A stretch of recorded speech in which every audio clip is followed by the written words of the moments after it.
Every Monday morning, billions of people wake up, get dressed, go to work, and accept one idea as completely normal: 5 days on, 2 days off. But when you actually think about it, the 5-day workweek is kind of strange. There is no law of nature that says humans are supposed to work from Monday to Friday and rest on Saturday and Sunday. Nobody discovered the perfect work schedule in a science lab. The 5-day week was not handed down as some universal truth. It was created over time through factory work, religious traditions, worker protests, business experiments, and eventually government laws. For most of human history, the weekend as we know it did not exist. People worked according to the seasons, daylight, survival, and religious customs. If you lived on a farm, there was no clear line between work time and home time. The animals still needed to be fed, crops still needed attention. Repairs still had to be done. Work was not something you simply clocked out of at 5 p.m. Then the Industrial Revolution changed everything. Factories moved people away from flexible seasonal work and into strict schedules controlled by machines. Factory owners had expensive equipment, and they wanted that equipment running for as many hours as possible. The machines did not care whether workers were tired, sick, injured, or missing their families. In many industrial jobs, people worked extremely long hours. 12-hour days were common. 6-day work weeks were normal. For many workers, Sunday was the only real day of rest, and that was mostly because of religious tradition. So before the weekend became something associated with sleeping in, shopping, sport, family time, and going out, it was really part of a much bigger fight over one question: how much of a person's life should belong to their employer? One of the most important movements in this story was the fight for the 8-hour workday. The slogan was simple: 8 hours for work, 8 hours for rest, and 8 hours for what we will. Today, that sounds reasonable.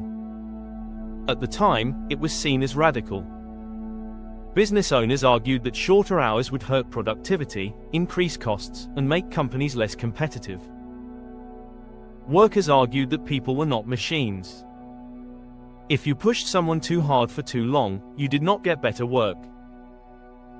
You got exhaustion, accidents, poor health, and eventually social unrest. After World War I, the issue became more serious internationally. In 1919, the International Labour Organization made working time one of its first major standards, supporting the idea of an 8-hour day and a 48-hour week. But notice the important detail there. A 48-hour week usually meant 6 days of 8 hours. So even after the 8-hour day became a serious global standard, Saturday was still often a normal working day. The 2-day weekend had still not fully arrived. One of the major turning points came in 1926, when the Ford Motor Company adopted a 5-day, 40-hour workweek for its factory workers. Henry Ford is often connected to this moment, but the reason is more interesting than just generosity. Ford understood something many business owners were still ignoring: workers were also customers.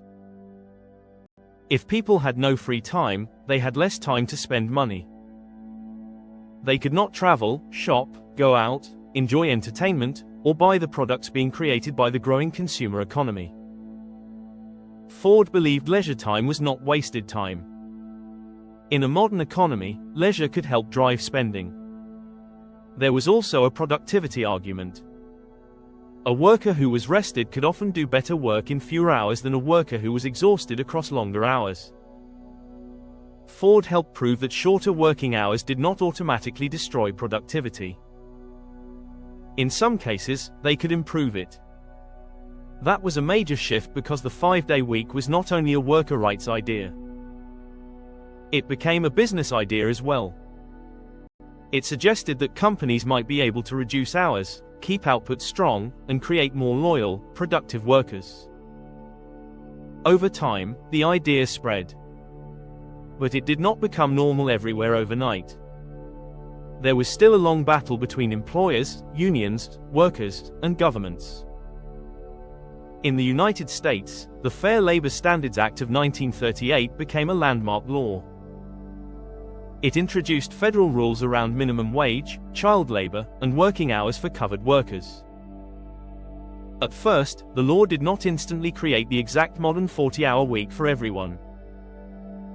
But over time, 40 hours became the key benchmark, especially because hours beyond that often triggered overtime rules for covered non-exempt workers.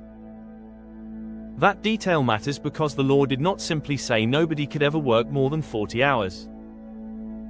Instead, it made extra hours more expensive for employers. That changed behavior. If a company had to pay overtime, it had a reason to organize work around a standard week. And slowly, the 5-day, 40-hour workweek became the normal structure in many parts of the modern economy. Not because it was perfect. Not because it was scientifically proven to be the ideal human schedule. But because it became a compromise between labor, business, religion, government, and the needs of the economy. In Australia, the standard is slightly different. The National Employment Standard set maximum weekly hours for full-time employees at 38 hours, plus reasonable additional hours. So technically, Australia's standard full-time week is not 40 hours.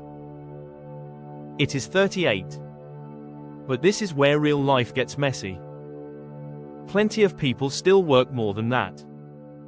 Some do overtime. Some answer emails after hours. Some take calls outside normal work time. Some stay late because the team is understaffed. Others work in industries where the official hours and the real expectations are not always the same. So when people say we have a 38-hour week or a 40-hour week, that does not always mean people are truly only working those hours. There is the legal standard, and then there is the culture of work. Those two things are not always the same.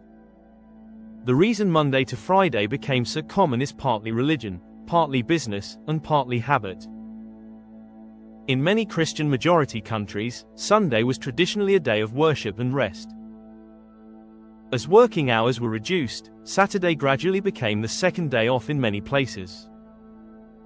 Over time, schools, banks, government offices, sport, childcare, shopping, and social life all adapted around that rhythm.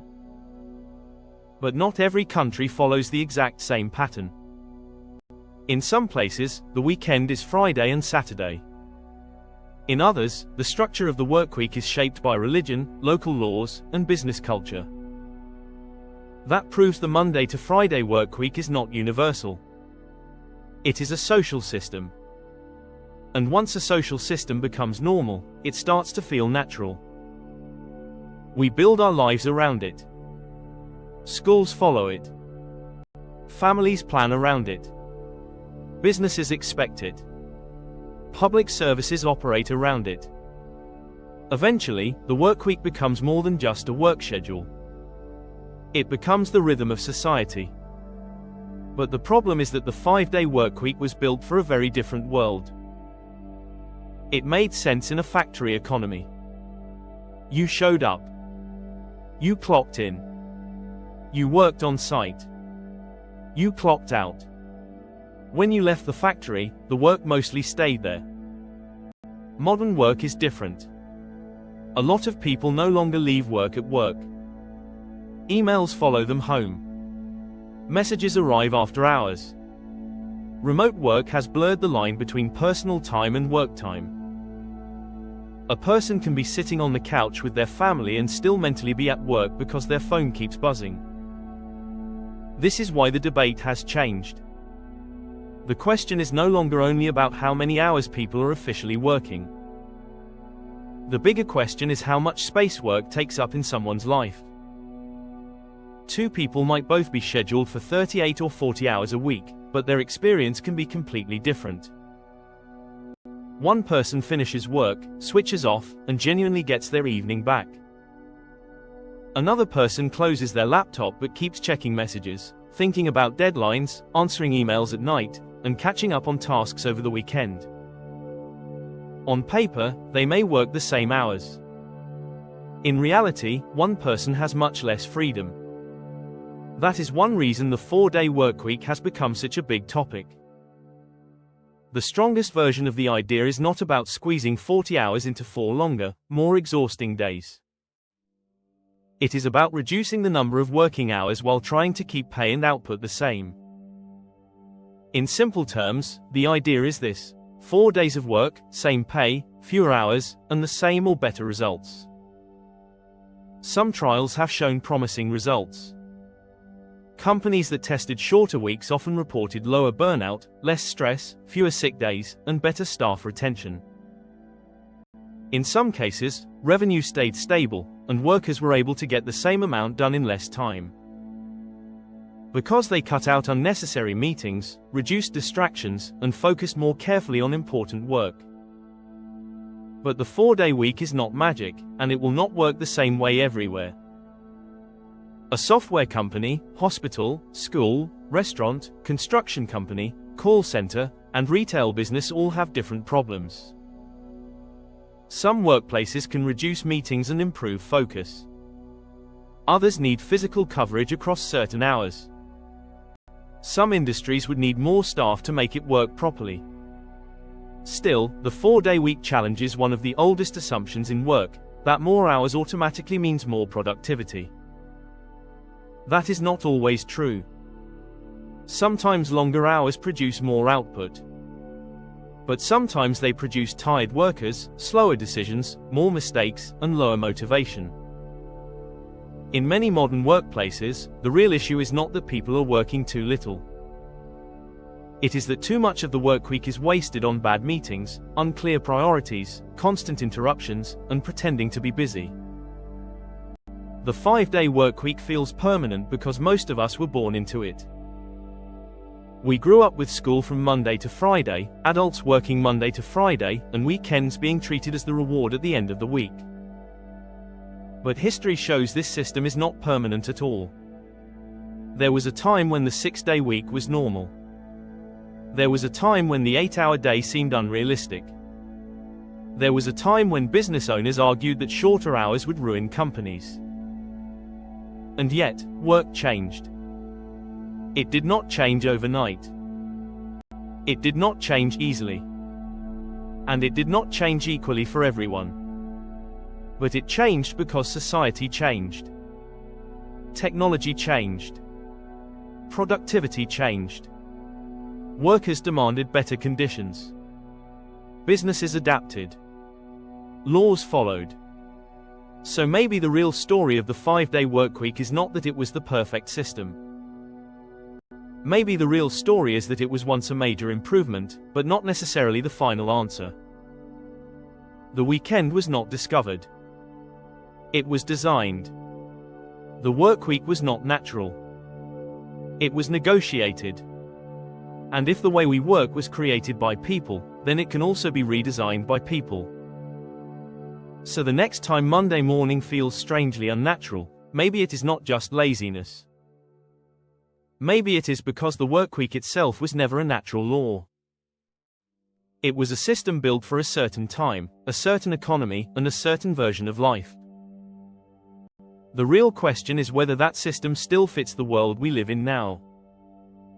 Would you rather work 5 shorter days, 4 normal days, or keep the workweek exactly as it is? Let me know in the comments.